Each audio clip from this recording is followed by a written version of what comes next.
Hello and welcome to this 500th episode of All Things Policy.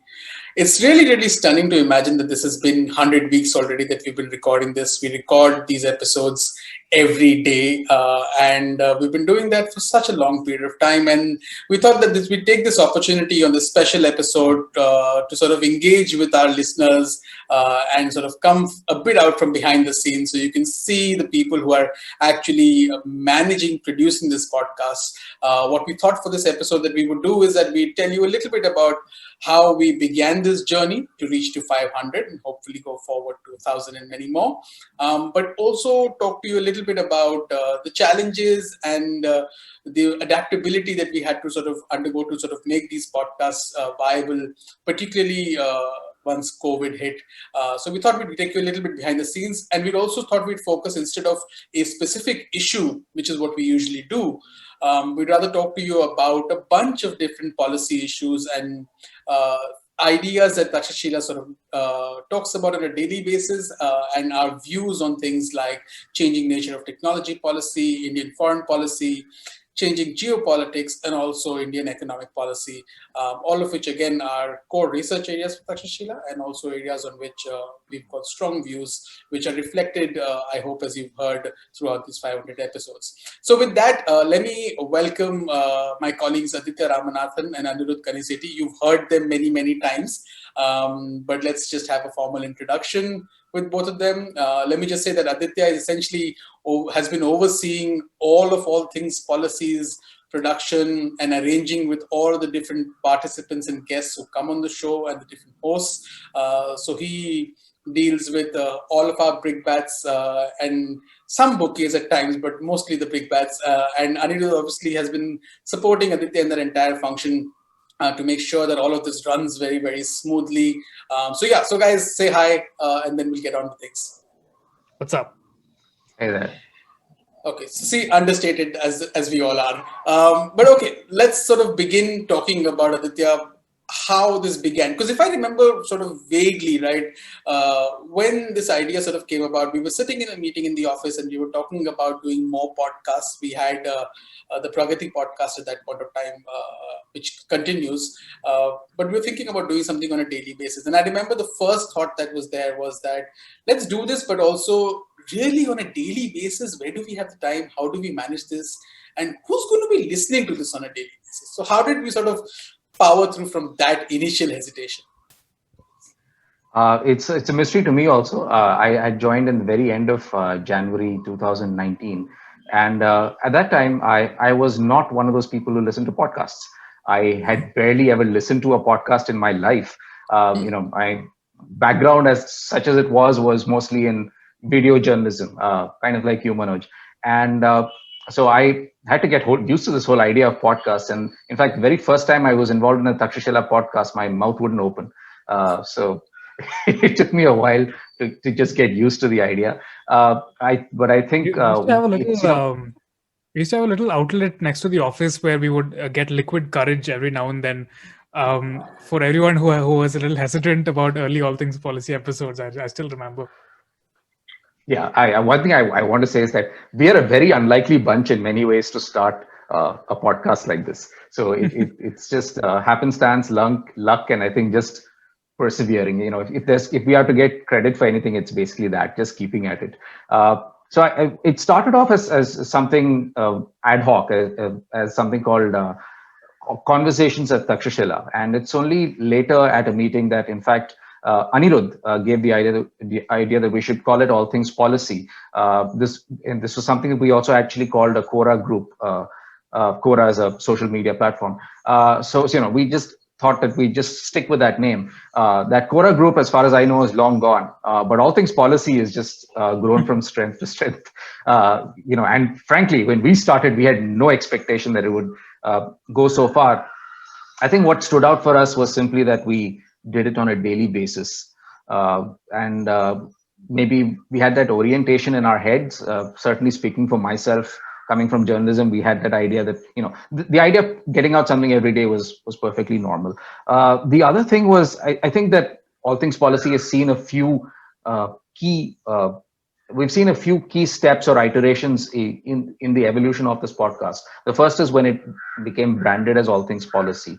The second, I think, is when we moved to a professional platform, IBM, now Pratilipi. The third started with the pandemic last year, when I still don't know how, but we somehow seamlessly moved to doing this from home. We didn't miss a beat, we didn't miss a single episode, nothing.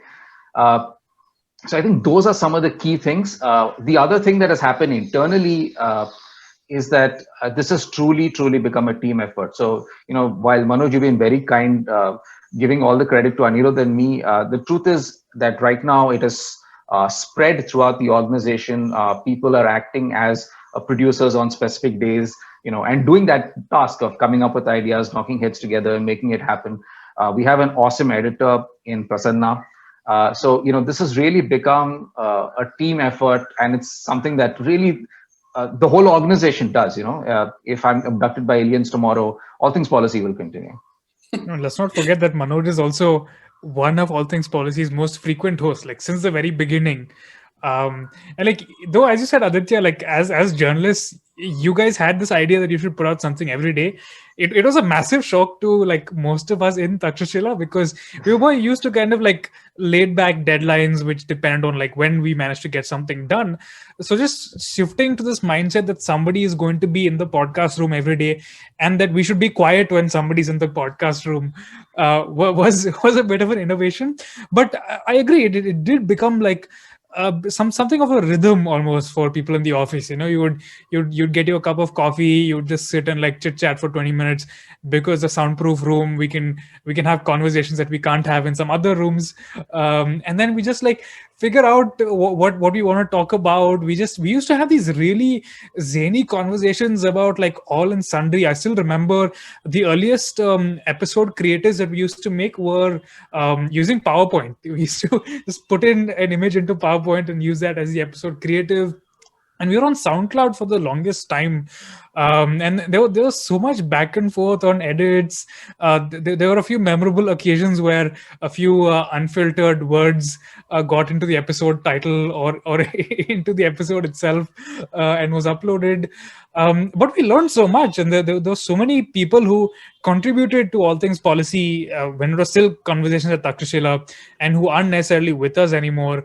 And like you said, like if you are abducted by aliens, I'm sure if the aliens were to join up at Takshashila, they would find a framework that they could very easily adapt into Klingon or whatever and use to produce their own podcast. So it's been quite a journey. I really could not have imagined that we would be sitting where we are right now. I'm not sure if all of us will necessarily be around for All Things Policy's 1,000 episode bonanza, but I can be reasonably sure that there will be 1,000 episode. And it feels nice to have been part of like creating something like that. I think what's been really interesting, and I think both of you sort of mentioned this, is that this was an interesting way in which we translated what were very casual conversations, and that sort of the nature of this being a conversation has continued without it necessarily becoming like heavily produced, structured, and things like that. So I mean, for folks who sort of want to sort of think of starting their own sort of podcast, I mean, I'm sure Aditya and Anirudh will have a lot of tips on how you can go about doing that, and how sort of it can be quite easy to do in many ways. But just one of the things is that you need to sort of think of the flavor of what you want to talk about, and just organize your thoughts a little bit, but you don't need to necessarily script things heavily. That's the one thing that we've not done, because when you do that, you sort of can eliminate a lot of spontaneity, because not all of us are really good actors who can, inculcate spontaneity, which is given in a script. So, you try and sort of keep things spontaneous, but you organize your thoughts. And I think this is one of the things that All Things Policy has helped me do over the last 500 episodes, is that, you may have read a little bit about something or glanced through a headline about what's happened, and you may have some thoughts about it. But just the fact that I know that at 2 o'clock or 3 o'clock, I'm going to be recording this episode, I'll spend that half an hour to read a little bit more about it. So I'll go beyond the headline. And that will allow me to sort of structure my thoughts about what's actually happened. So the fact that because of this, all of us have, I think, started consuming much more informed content, and that's allowed us to shape better thought processes going forward. But it's also allowed us to consume far more diverse content. I remember in one of my sort of early episodes where I was sitting and I was hosting Anupam, I think, and extremely jittery, extremely hesitant I was about talking about economics, because my entire thought process was like, I'm going to say something which Anupam is going to turn around and tell me, if you don't know economics, don't talk about it. And he's fully capable of doing that. So I think those are the kinds of things where you sort of build confidence because you've been forced to sort of also look at much more, and that I think sort of enriches then other dimensions of your research and work that you're doing. So that's been one sort of biggest gains for me. But I want to sort of talk to you, both of you, about what are the big things that you've learned through this process, and what would you recommend to people who want to set up their own sort of podcast or do this? So I think the one bit of advice I'd give is essentially the same advice that anybody who wants advice on writing. First thing you say is start writing, right? So I think with a podcast, just hit the record button and start. Your first episode is not going to be a masterpiece. You'll have some audio problems. You'll say something you didn't want to. There'll be some mess. Nobody will respond to it. But keep at it. And if you keep at it, you'll just get better at it. It's inevitable that you'll get better at it. So I think that is the most important thing that you can do if you want to start a podcast. In terms of tools, Aditya. So right now we're using a different tool. We're using Zoom to record this conversation. But in terms of tools, do you need like really heavy equipment? Because we do have that also. We have a soundproof room, like Anirudh mentioned. We have the mics and all of that. But yet, over the last year, we've transitioned to something different completely. And none of us has been in that room for a year now. How do you sort of adapt to that, and what are the costs that can be involved for somebody who wants to do fairly good quality work? Since, like you said, since March, we've transitioned to doing this from home. And what we do is simply use a decent mic and some sort of good earphones. And that goes along with your laptop. Besides that, it's nice to have some sort of podcasting software. We usually use Zencaster, but you can possibly use Zoom. There are other options out there. See what works for you for your budget. What I would say is that in a few thousand rupees, you can set yourself up for podcasting for a year. So that entry point is fairly low. So for most people who have the free time, the free resources to do a podcast, to even think about a podcast, these are not barriers. You can get started right away. Besides that, you try and be in a fairly silent room. I live near an airfield, so there are limits to what I can do. I also live next to some very noisy birds, so those limitations are going to be there, especially as long as the pandemic continues. But you can get started with very little. That's perhaps the coolest thing about podcasting. Anirudh, I want to add something to this. I want to know your thoughts about all of this, and particularly because you, when we moved to this online format entirely, you did work on figuring out what are the sort of good mics that people can get and, things like that. So a little bit about what you looked for in those products if people want to do this at home, but also because you do two very different podcasts apart from All Things Policy. You do Echoes of India and you do Yuddha with Aditya. For those of you who don't know, Echoes of India is an Indian history podcast, which Anirudh does, and Yuddha is on Indian military history, which both of them do. And you can follow both of them. We'll try and share links to both of them. But these are very different. These are produced, whereas All Things Policy is fairly unstructured with very limited edits. Can you sort of explain the difference between what it takes to do a produced podcast and what it takes to do this? So if somebody wants to spend some time, what sort of editing commitments, what sort of production commitments are there? So one unsung hero of like our entire podcasting journey, I think, has been Audacity. That trusty little bit of software has been with us since we were on SoundCloud, and like all the way down till today when we're being professionally produced. We still use Audacity to do basic edits and all that. So that I would say is the single biggest difference, just in terms of the overall setup and all that. For me at least, like when it comes to creating a produced show, there's a lot of research that goes into every single episode. I remember this is one time, one of our earlier like editors, a guy called Pranav RS, he was jokingly saying that Anirudh can read an article and half an hour later talk about it like like he's a freaking genius.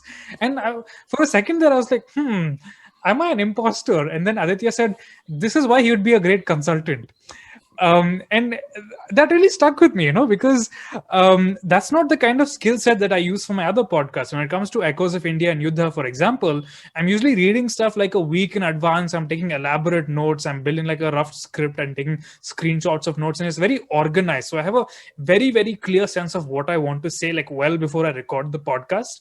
Then I already have an idea how I want the podcast to sound like. So I'm inevitably going to do a whole bunch of edits. I'm going to work with my producers to put in sound effects and things that I think are going to sound good.